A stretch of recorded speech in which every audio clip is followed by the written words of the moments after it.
منصور شاہ صاحب نے آج ایک خط لکھا ہے چیف جسٹس فائز عیسیٰ صاحب کو، اور انہوں نے کہا کہ جب تک ایک فل کورٹ بینچ اس آرڈیننس کا فیصلہ نہیں کرتا جس نے پروسیجر ایکٹ کو چینج کیا تھا اور یہ واپس طاقت دے دی تھی چیف جسٹس کو کہ وہ تھرڈ ممبر چن سکتے ہیں، میں تب تک نہیں بیٹھوں گا۔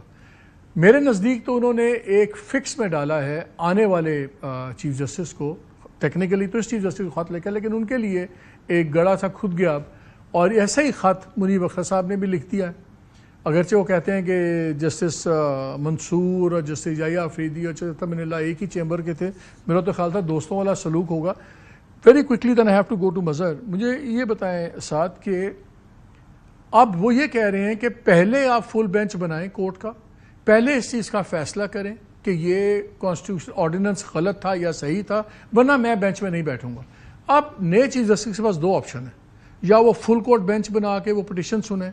اور اس پہ اگر فیصلہ یہ اڑتا ہے آرڈیننس تو پھر سوال اٹھتے گا کہ جی اس کے بعد جو بینچز بنے ان کے فیصلوں کا کیا ہوگا، بلا بلا بلا۔ سیکنڈ یہ وہ کہ اچھا بھیا آپ نہ بیٹھیں، میرے پاس پاورز ہیں، میں دوسرے دو ممبرز لے آؤں گا، اگلے دو سینیورٹی وائز میں لے آؤں گا۔ تو یہی تو آپشن رہ گئے ہیں نا۔ تو یہ پھر ایک مائنڈ فیلڈ ڈالی گئی ہے نا آنے والے چیف جسٹس کے لیے، ان چیف جسٹس صاحب کی طرف سے جو نہیں بن سکے۔ میں اس کو تھوڑا سا مزید وضاحت کر دوں آپ کے لسنرز کے لیے بھی۔ جسٹس منصور علی شاہ صاحب کا یہ لیٹر جس کو آپ ریفر کر رہے ہیں، اور اس سے پہلے جسٹس منیب اختر صاحب کا بھی لیٹر اسی کمیٹی کے پرسپیکٹیو کے اندر بینچ فارمیشن کے اندر آ چکے ہیں۔ یا تمہیں تو نہیں لکھا، میں نے تو فائز عیسیٰ کو لکھا۔ میرا خیال ہے کہ he is referring to the chief justice whoever he may be at the time. یا on the last day یا ہم اتنے ہی سیدھے ہیں سارے۔ تو اس میں دو مختلف باتیں ہو رہی ہیں۔ ایک ان دونوں ججز کی ڈیمانڈ بظاہر ان کے لیٹرز پڑھ کے جو سمجھ آئی وہ یہ ہے کہ آپ نے چیف جسٹس کے پاس اس پروسیجرز کے قانون کے نیچے اب اختیار ہے امینڈمنٹ کے بعد، اس آرڈیننس کے بعد، کہ وہ تیسرا جج پروسیجرز کی کمیٹی کا اپنی مرضی سے چنے گا۔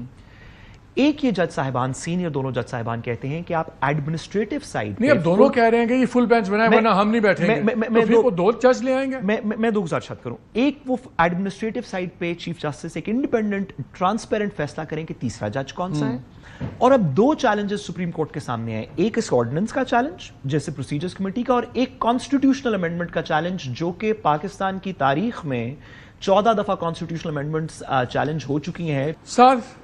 ویری کوئکلی، ایک ڈیوائیڈڈ ہے، ایک دوسرے کے کھانوں پہ نہیں جا رہے، وہ دنیا کو دکھانے کے لیے فل کورٹ ریفرنس پہ نہیں بیٹھ رہے، اور میرا تو خیال ہے کہ آج ہاتھ ہوا ہے آنے والے چیف جسٹس کے ساتھ۔ جو جسٹس منصور آ رہے ہیں میرا تو خیال تھا وہ ایک چیمبر کے ہیں، دوست ہیں، لیکن ان کے لیے ایک پوزیشن ان کو ڈال دی ہے، کہا یہ ہے کہ جی وہ ہمارے پنجابی میں کہتے ہیں نا، کہنا نور کہنا تینوں سنانا نو، وہ والا کام ہوا ہے۔ کیا یہ کوئی گروپنگ کم کر پائیں گے کہ اب ایک تھرڈ نیا گروپ ایمرج ہوگا؟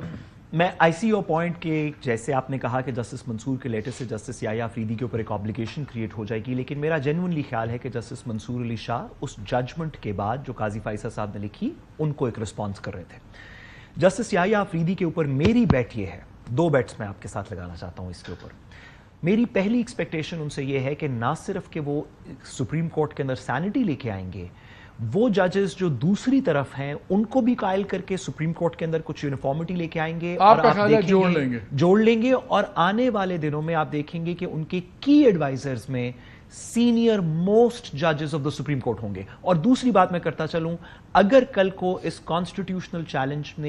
کو سپریم کورٹ نے ایکسیپٹ کر لیا اور جسٹس یحییٰ مائنورٹی میں بھی ہوئے تو وہ ججمنٹ کو ایکسیپٹ کریں گے اور سپریم کورٹ کی ریٹ کو بحال کروائیں گے۔ چلیں، آپ کا بہت شکریہ، رن آف ٹائم مظہر، آپ کا بھی بہت شکریہ ناظرین۔ لیکن آج سب سے بڑی جو بحث اسلام آباد میں چل رہی ہے، کیا کوئی ڈیل ہوگی یا سافٹ؟ مجھے ڈیل تو نہیں، لیکن مجھے یہ ڈیفینیٹلی فیل ہو رہا ہے کہ یہ فیصلے ضرور نظر آتے ہیں کہ چھوٹی چھوٹی ریلیفز دیں تاکہ پارٹی اتنی اگریسو اسٹریٹجی نہ لے، اور اپنے چیئرمین پہ بھی تھوڑا سا کہیں کہ جی ذرا سا ہاتھ ہلکا رکھیں، کیونکہ ہر ڈیل کا الٹیمیٹ آبجیکٹیو ہوتا ہے۔ پی ٹی آئی کا یا خان صاحب کا الٹیمیٹ آبجیکٹیو ہوگا باہر آنا، اور باہر وہ اگر آتے ہیں تو بھلے جو مرضی ڈیل ہو، جو سڑک کا اس وقت موڈ ہے وہ یہ گورنمنٹ یا اسٹیبلشمنٹ کو بالکل سوٹ نہیں کرتا۔ The whole game, rules of the game will change, اور یہ میرا خیال ہے یہ اسٹیبلٹی یا یہ کنٹینیوٹی کانسٹیٹیوشنل ریفارم سے زیادہ، یہ عدلیہ کو کنٹرول کرنے سے زیادہ